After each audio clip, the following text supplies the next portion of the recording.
Jom sama-sama kami, caranya mudah. Hanya klik join button. Terima kasih. Daripada agama kita, iaitu berkaitan dengan keimanan. Keimanan ni ulama bahaskan dalam kitab akidah ataupun tauhid. Maka di situ perbahasan iman dibahaskan, berkaitan dengan Allah, berkaitan dengan Nabi, berkaitan dengan malaikat, berkaitan dengan kitab-kitab, berkaitan dengan akhirat, berkaitan dengan takdir baik dan buruk. Semua dibahas dalam kitab tauhid dan kitab akidah. Contoh ni mungkin ada Allah SWT timbul persoalan, kenapa kita hanya perlu belajar kitab sifat 20 sahaja, yang lain kita tak perlu? Kita kata boleh belajar yang lain, tidak ada masalah. Cuma sifat 20 ni dia ada satu kaedah yang ulama telah tetapkan. Jadi kaedah tadi kita ambil daripada dulu sehingga sampai sekarang orang yang belajar kaedah tadi, alhamdulillah iman mereka terselamat. Dan begitu juga bila kita lihat ada setengah mereka mengkritik, mengatakan bahawasanya orang yang belajar sifat 20 ni adalah belajar daripada falsafah. Sifat 20 diambil daripada falsafah. Kita kata tidak, bukan totally apa yang kamu dakwa itu betul. Mungkin sebahagian kita kata, kenapa? Kaedah. Ya kaedah. Yang ada dalam sifat 20 semua sabit dalam Al-Quran. Boleh tengok sendiri. Berkaitan dengan kewujudan, adakah kita nak menafikan kewujudan Tuhan? Tidak. Berkaitan dengan baqa dalam Quran semua. Dan semua yang ada kaitan tu semua dipanggil ayat muhkamat. Oleh sebab itu, bila orang yang belajar sifat 20, dia jarang bahas tentang mutasyabihat. Sebab itu dia tak ada masalah hati buat mutasyabihat ni. Dia hanya banyak tentang muhkamat. Muhkamat benda yang jelas. Benda yang jelas. Bila datang firqah-firqah batilah selepas itu, mereka cuba kacau bahagian mutasyabihat. Kat situ jadi sesat banyak. Sebab itu bila kita tengok sifat 20, semua bahas tentang muhkamat. Adapun susunan tadi kaedah. Kerana pada waktu itu mereka berhadapan dengan orang yang falsafah. Sehingga timbulnya daripada falsafah tadi orang yang menolak ketuhanan. Maka kaedah dibuat.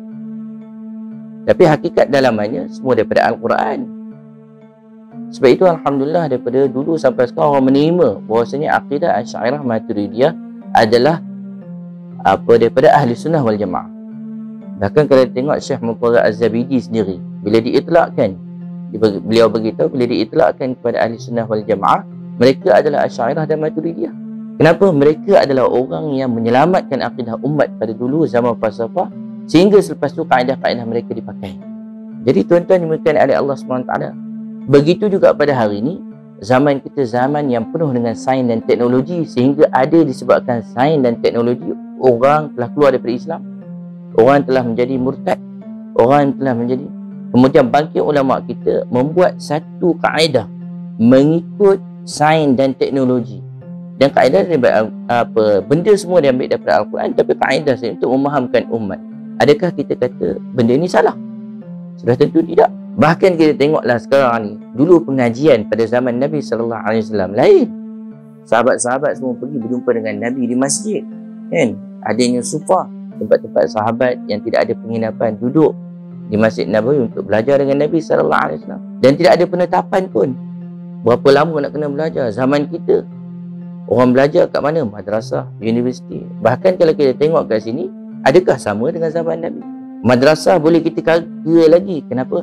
Mereka ni walaupun tak ada tertib mereka tidak ada pada zaman Nabi, yang Nabi ajar sahabat macam tu, tapi sabit tak zaman pada salafus salih? Sabit. Zaman Imam Ghazali dah ada dah madrasah. Zaman sebelum-sebelum mereka pun ada madrasah. Bahkan zaman Imam Bukhari rahimahullahu ta'ala, mereka pergi ke rumah tok guru untuk belajar. Bahkan zaman Imam Malik, anak-anak murid datang ke rumah Imam Malik mengajar.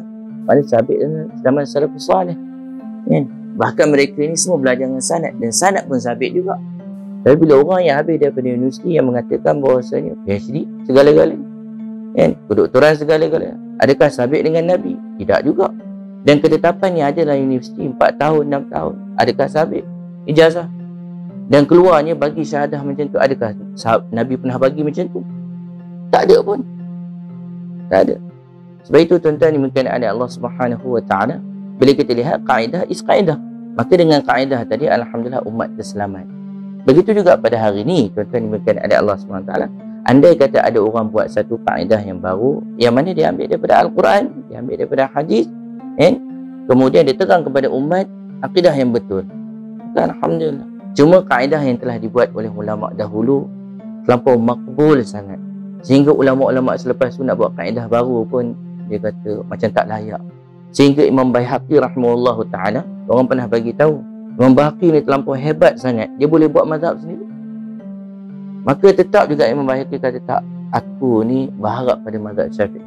Bahkan Allah bagi tahu semua ulama berhajat kepada Imam Syafi'i untuk faham terhadap Al-Quran dan hadis.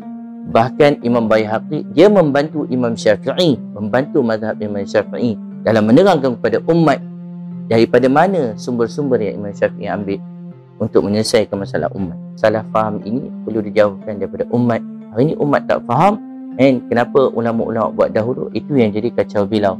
Tapi bila mereka faham, mereka tak kata bahawasanya ini adalah satu benda yang salah ataupun satu benda yang mengelirukan.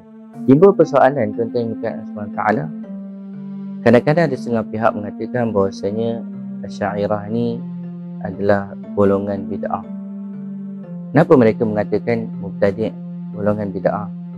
Kenapa Asy'ariyah banyak berperang dengan puak-puak Mu'tazilah dan juga puak-puak falsafah pada waktu itu melalui ilmu kalam ataupun ilmu falsafah sendiri. Mereka lawan dengan apa istilah-istilahat falsafah, kemudian lawan mereka. Tapi hakikatnya mereka untuk memperkukuhkan mensabitkan akidah salafus salih. Itu tujuan mereka. Sehingga timbulnya orang yang tak faham, mereka mengatakan, oh, Imam Abu Hasan Asy'ari ni sebenarnya dia ada 3 fasa. Yang fasa pertama tu dia Mu'tazilah, memang dia Mu'tazilah. Tapi fasa kedua ni dia mengikut pendapat dia ataupun dia belajar ilmu mempertahankan akidah ni daripada Abdullah bin Sa'id bin Kullab ataupun Abdullah Kullab. Daripada situ yang dia belajar dia dapat tumpaskan Mu'tazilah. Kemudian selepas tu dia bertaubat daripada akidah Abdullah bin Kullab, Ibn Kullab. Maka dia pergi pada akidah salafus salih. Jadi tuan-tuan bukan ada Allah Subhanahu Wa Ta'ala, tidak ada pun dalam sejarah membahaskan dia bertaubat daripada Abdullah bin Kullab. Tak ada. Bahkan kita tengok dia bawa akidah Ibn Kullab. Dan Ibn Kullab ni kadang-kadang dia terlampau strict sangat dalam bab tafwid sehingga orang masukkan Ibn Kullab dalam Hasyawiyah. Pernah dibahaskan dalam kitab tarikh, cerita tentang pasal apa strict sangat dengan tafwid. Sebab apa? Memang mazhab kita ada 2.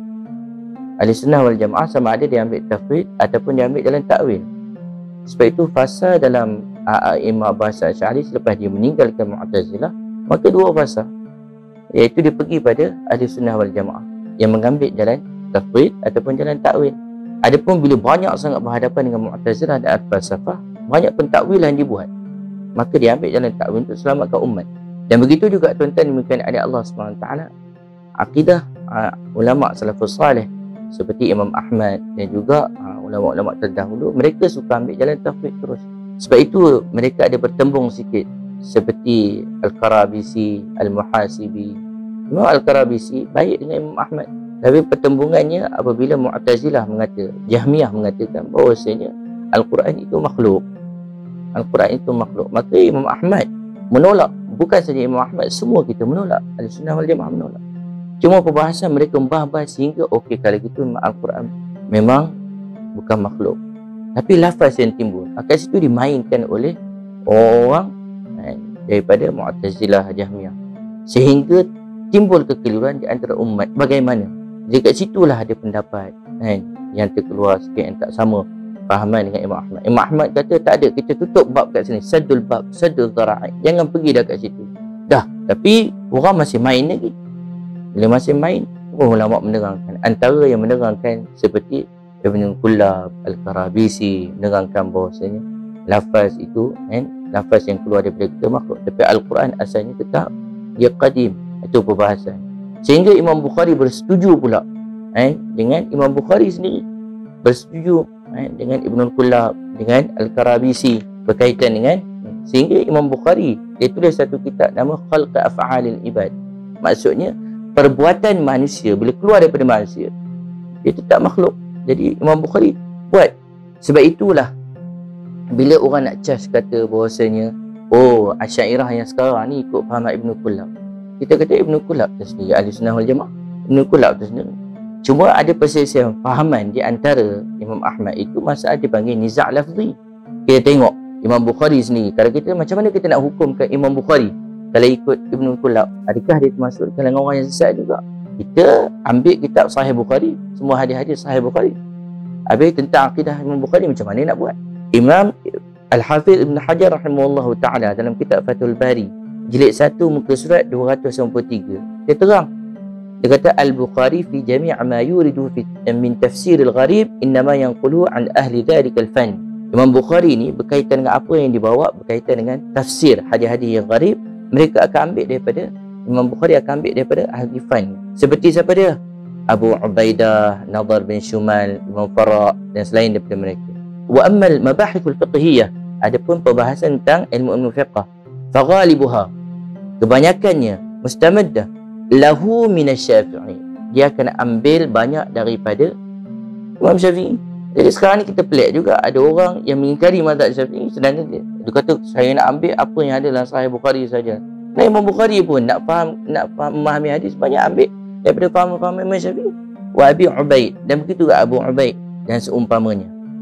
Adapun wa ammal masailul kalamiyah, adapun berkaitan dengan masalah-masalah kalam, ilmu kalam, fa aktsaruha min al-Karabisi wa Ibn al-Kullab, dan kebanyakannya Imam Bukhari ambil daripada Imam Karabisi dan juga Ibn al-Kullab wa nahwihima, dan yang seumpama dengan keduanya. Tahulah bahawasanya, tengok orang nak menyesatkan Imam Abu Hasan Asy'ari pasal ikut Ibn al-Kullab, habis Imam Bukhari kita nak sesatkan. Jadi tuan-tuan berkenaan dengan Allah SWT, orang yang tidak mendalami betul-betul, dia tidak memahami, ambil masalah sensitif kemudian timbulkan penjarakan yang jauh. Ini satu masalah yang saja diadakan untuk memecah belahkan umat. Kita cari mana jalan yang ada titik pertemuan tadi supaya kita faham permasalahan bukan sahaja perselisihan yang ada zaman dulu, zaman sekarang pun sama juga. Kadang-kadang masalah kita tengok tak bertemu titik sahaja, kita dah mula pisah jauh.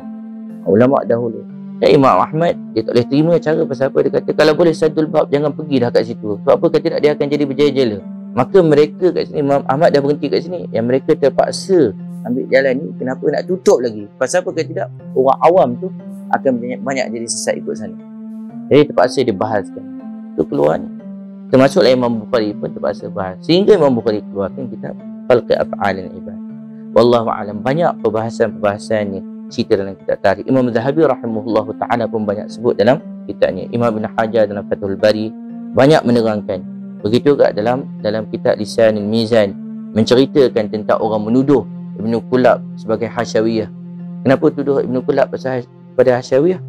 Sebab Ibn Kullab mengambil jalan tafwid terlampau sangat tutup. Pernah satu ketika Ibn Kullab kata tak boleh pergi, dah jalan ni saja, tak ada takwil guys.